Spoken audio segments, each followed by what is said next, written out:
Let me start by saying the moment with the tribute video and him sitting by himself and getting to actually live that and live in the moment and allowing himself to be vulnerable and his teammates supporting. Some of his teammates got emotional, some of the coaches got emotional. It was a beautiful moment. Thought the video was great, but I think just his ability to then go perform, lights turn on, he's teary-eyed still as we walk out on the court for the tip ball. To have the emotional resolve to then go put on that kind of performance, it's superhuman. And I think all his teammates know that too. Because I think all his teammates can empathize with what he just went through over the last couple months. And maybe some anticipation, maybe some dread, but certainly a ton of emotions about tonight. And then he went and did that. It's big time. And, he led us. I thought LeBron in the second half, the amount of energy that he expended on the second night of a back-to-back on both ends of the court. Teach tape stuff. He led our defense again. We challenged the guys at halftime. And I had a 40-point second half. We had a small little blip there to start the fourth quarter. But our guys certainly had Luka's back, and he had his teammates back for sure. And just to follow up on Luka, you as a former teammate, and then you spent years watching him.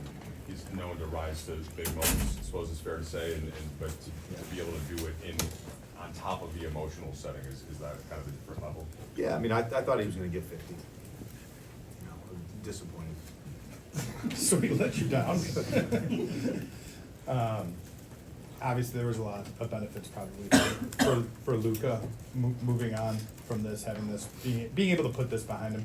But I'm curious though about what you feel like. You mentioned kind of his teammates being able to live that moment with him. When he came off the court, I don't know if you noticed it in the fourth, the embraces he got, particularly the one he got from LeBron as you walk up the court in the fourth quarter. Like, what can this do for your group as you guys are gonna, you're a couple games away from like really getting tested in ways that, teams that are put together this quickly, haven't always done very well with.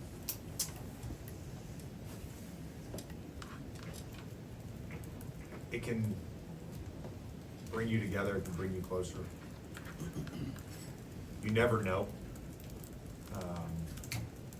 NBA is a fickle thing. Greg and I were talking as that moment was happening, both kind of fighting back some emotions, and Greg said to me, this is going to be awesome for our group to go through this with him and for him to go through this with them. Does that mean we're going to win an NBA championship or get to the conference? I don't know, but it was an awesome moment for everyone. When he started rolling in the first quarter, it's the three in front of you guys' bench, tacked on a couple more threes that quarter. What was the feeling? Was there like a palpable kind of momentum, and did you feel in Luka at all an ease or any sort of comfort having gotten over the initial wave of what the night was going to be about and then getting into the basketball? Yeah, I thought making some early shots, not getting off to a slow start, and then all of a sudden having to press later. It just, he got into the rhythm early, and outside of that stretch in the second half where they were double teaming him, he never really lost that rhythm, and just made the right decision and was able to score versus nearly every coverage. Moving to the team perspective, you've spoken about the goal was to make the playoffs outright, avoid the play-in. I know you guys still have more work to do, but you guaranteed that for yourselves. Your first time experiencing that as a coach, just how does it feel, and what you guys told the group from that standpoint post-game?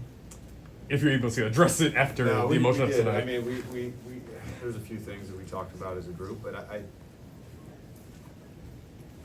we We were told we were in. Oh, no, I was. Yeah, oh, Oh, yeah, yeah. I think it's an accomplishment, truthfully it is. If you look at the Western Conference this year, it's an accomplishment to be in the playoffs. We want the 3rd seed. We have 2 more cracks to guarantee that spot. For me as a coach, I don't know. I'm thinking about the 3rd seed, to be honest with you. So I mean, it's a cool moment to share when we found out, with the staff, but we want more. JJ, after you had made that run to kind of reclaim control in the 4th quarter, that was that one crazy play. You seemed trying to stifle a smirk, but what did you see? What was going I saw on? the Harlem Globetrotters. What was happening there? I have no fucking idea. What is it, a whirling dervish or something? We actually made some sick plays. We had some crashes, got multiple cracks at it. It felt like on that play, you almost want to make a emphatic statement at the end of the play with some sort of dunk or 3 or behind the back pass. It got out of control. Thanks, Coach. Yeah.